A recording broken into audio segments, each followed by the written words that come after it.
বলো, তোমার বোরিং করা দেখাইছি, বোরিং পাইপ তো সব স্টিলের হয়, সেগুলো দেখছো।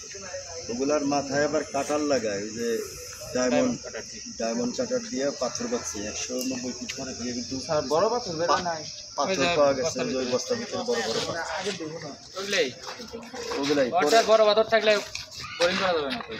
ওর চেয়ে বড় পাথর আর পাওয়া যায়, তাহলে ওই যে ওই পাথরগুলো বেরিয়েছে, তোমরা কি আসছি না? তাহলে পাথর কাটার জন্য ওই যে ডায়মন্ড কাটার ব্যবহার করছে।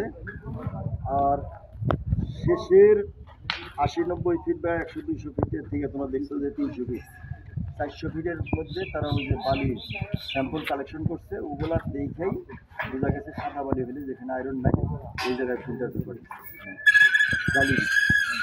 আমাদের গ্রামের মানুষ জালি কয়, এটাকে আমরা ফিল্টার পাইপ করি, ফিল্টার করে। আর স্কুল কলেজের লোক আমাদের এই তাহলে এই জিনিসগুলো প্রত্যেক বাড়িতে বাড়িতে টিউবওয়েল আছে, তারপরেও আমরা এনে দেখাইলাম জিনিসটা বোঝা যায়। আমাদের সিভিল ইঞ্জিনিয়ারিং 32টা সাবজেক্ট পড়াই, তার মধ্যে অন্তত 5-6টা সাবজেক্টে পাম্প সম্পর্কে এবং টিউবওয়েল সম্পর্কে কথাবার্তা আছে, বুঝছো? যেমন ওয়াটার সাপ্লাই ইঞ্জিনিয়ারিং আছে, সেকেন্ডারি ইঞ্জিনিয়ারিং আছে, হাইড্রোলজিতে আছে, লাস্টের পর্বে যে ওয়াটার রিসোর্স ইঞ্জিনিয়ারিং করবা, পানির কথা যেখানেই আছে, কনস্ট্রাকশনেও আছে। তার কারণ বিল্ডিং বানাবা, রাস্তা বানাবা, পানি তো প্রথম লাগে, পানির ব্যবস্থা না করলে কি এত বড় বিল্ডিং বানানো যাবে?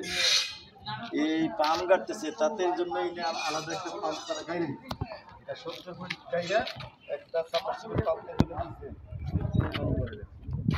পানি ছাড়া তো কোনো কাজই করে না। আর সেই পানি কিভাবে পাবো? পাম্পের সাহায্যে, টিউবওয়েলের সাহায্যে। এইটা সম্পর্কে সিভিল ইঞ্জিনিয়ার বা কনস্ট্রাকশন ইঞ্জিনিয়াররা যদি পরিষ্কার না জানি, আমাদের লাস্ট টার্গেট তো চাকরি পাওয়া। চাকরি পাইতে গেলে তো 50টা সাবজেক্ট পড়াই, তার মধ্যে 32টা হলো ডিপার্টমেন্টাল সিভিল ইঞ্জিনিয়ারিং, আর ওগুলো ওই যে ম্যাথ, ফিজিক্স, কেমিস্ট্রি, এগুলোও প্রায় 20-25টা পড়ে। ওগুলো লাগে, ওগুলোর হেল্প নিয়ে আমরা এগুলো করি। তোমরা তো ওগুলাও ভালো করে করো না। ডুয়েটে চান্স পাইতে হইলে নন ডিপার্টমেন্টাল সাবজেক্টের উপরে একটা পরীক্ষা হয়, ডিপার্টমেন্টাল সাবজেক্টের উপরে একটা পরীক্ষা হয়। তো তিনটা যারা সমানভাবে পারে তারাই না ওখানে চান্স পায়। চাকরিতেও তো তাই, 100 মার্কের একটা প্রশ্ন হইলে ডিপার্টমেন্টাল প্রশ্ন আসবে 30টা, আর নন ডিপার্টমেন্টালই আসবে 70টা। সেই ক্ষেত্রে যদি তুমি সাধারণ জ্ঞান, ফিজিক্স, কেমিস্ট্রি, ম্যাথমেটিক্স, ইসলাম ধর্ম বা অন্যান্য যা আনুষঙ্গিক আছে, পরিবেশ বিজ্ঞান, এগুলোর সম্পর্কে যদি পরিষ্কার ধারণা না থাকে, কিন্তু চাকরির পরীক্ষায় তো তুমি ভালো। এগুলোর জন্যই তো তোমাদেরকে প্র্যাকটিক্যাল বেসড, এবং এখন তো হাইড্রোলিক্সের অঙ্ক করানো হবে আবার, ওখানেও তো পাম্প লাগে। হ্যাঁ, একটা বিল্ডিং 100 ফিট উঁচা, থাকে 100 জন মানুষ, একজন মানুষ 135 লিটার পানি লাগে 24 দিন। তাহলে অত লিটার পানি উঠাইতে, 100 ফিট উপরে উঠাইতে কত হর্স পাওয়ারের একটা মোটর লাগাইলে উপরে পানি উঠানো যায়? অঙ্ক আসে, ফিজিক্সেও আসছে, হাইড্রোলিক্সেও আসবে, ওয়াটার সাপ্লাইতে ওই ধরনের অঙ্ক আছে, কনস্ট্রাকশনে আছে। এই জন্য এত বারে বারে আনা হয়। ছাত্র হইল 40 জনের মতো মোটামুটি, আসছে হলো 4 আর 8, 9, 13 জন। 13 জন তো আনলাকি 30। ঠিক আছে, ওনার সাথে কোনো প্রশ্ন জিজ্ঞাসা করতে হলে পড়ালেখা তোমরা কি জান?